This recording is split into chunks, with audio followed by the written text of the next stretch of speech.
I think one of the biggest things for me was always putting my passions at the forefront of my life. And if I wanted to, even if it didn't make any sense, I would go take an online course and I would think it wouldn't come into play at all in my life. And then 5 years later, that information would come in handy. And I think just whatever's resonating at the moment, whatever you love, if you like to work with your hands, there's so many ways to do that. If you like to surf every day, like, I think we get in our head what is appropriate or what is a job and what isn't, or what is something that you can do all the time and what isn't. And there really are no rules.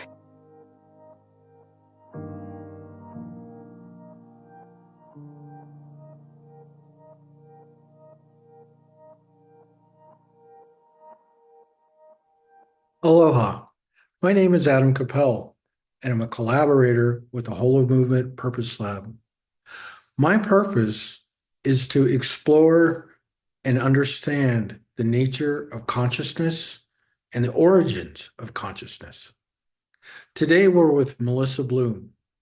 Melissa is the founder of the Sisters Bloom stop-motion animation studio, pioneering eco-friendly, non-toxic methods and formulations for creating stop-motion animation.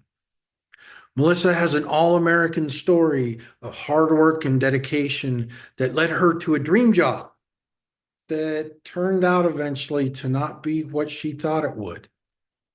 She then took a journey with her sister of exploring holistic healing that eventually led her to find her truest calling. I'm really excited to share her story with you today. I discovered my purpose to be using my passion for creativity and storytelling to educate and inspire others to live more in alignment with nature. From a young age, I loved creating, I loved crafting, so I was always doing that growing up.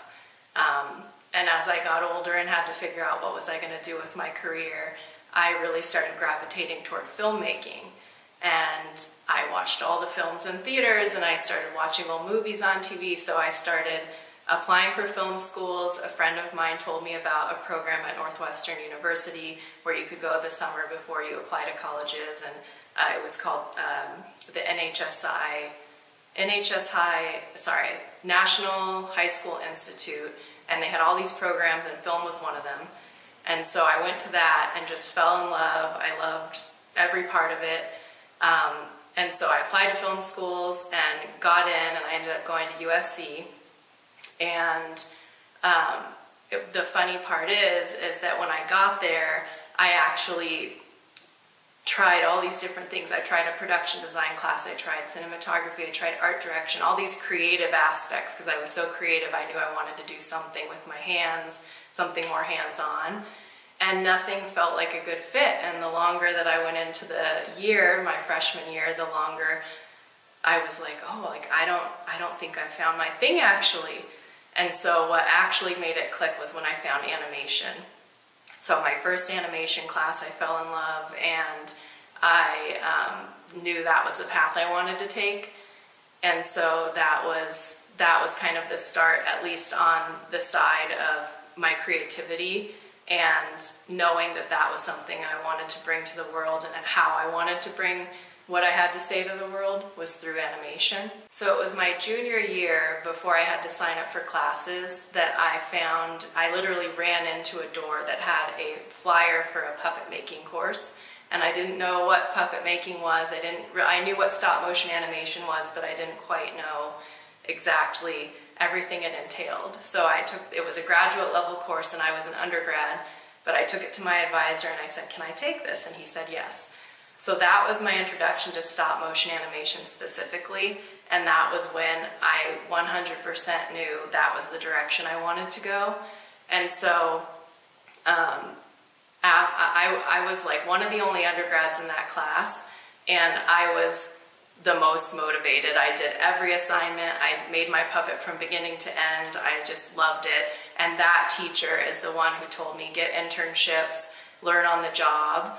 And so all of this part of my purpose was because it was rooted in my passion, was very easy. and flowing. And so things kind of just, the steps laid out, and I was able to, go get an internship, which one struggle with that was that you have to be able to get your foot in the door somewhere. Being in college and not having experience, they say you have to get experience to have experience to get the experience. So that was the first struggle was, how do I just get in the door with a stop motion studio and for them to say, yes, come in.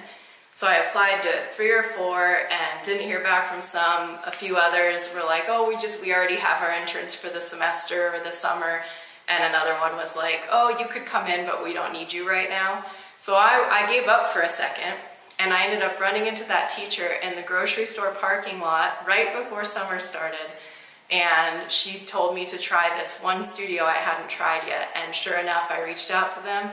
They said yes. I came in for an interview and I started soon after. So that was very much a reason why I'm doing what I'm doing today, because someone said yes to me, which I think is a huge thing, is where are you being said yes to and no to, because sometimes that is leading you where you're supposed to go.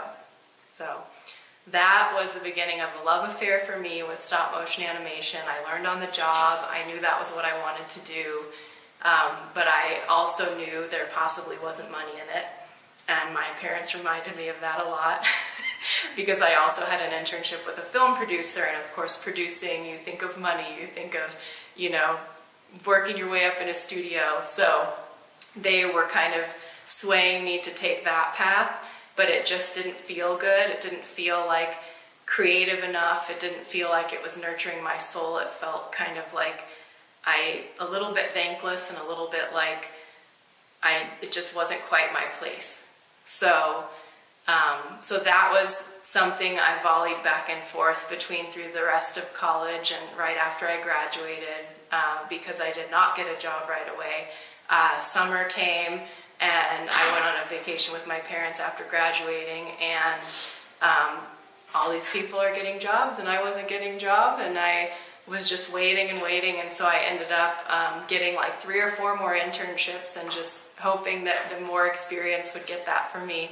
And finally, the stop motion studio that had hired me, they got a really small project. So they scraped together like a little bit of money to hire me at like the lowest rate that no one should be paid. And that was like my first real job for 2 weeks. I went back to interning for 2 weeks, and then 2 weeks later, they hired me for good on my birthday. So that was like another sign. I was like, I think this is right. It's like a gift for me, on my birthday.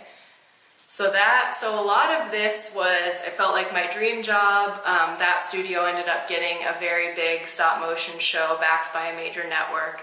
And so I got a full-time job. I got on a W-2. It was a dream come true for several years until it wasn't. Because the darker side of that industry is that there are toxic materials. You're under fluorescent lights all day. I was specifically in fabrication and puppet fabrication. So you're using your hands and your creative energy all day. And so quickly what was fun and exciting and I was learning and growing in became thankless and tiring and creatively draining.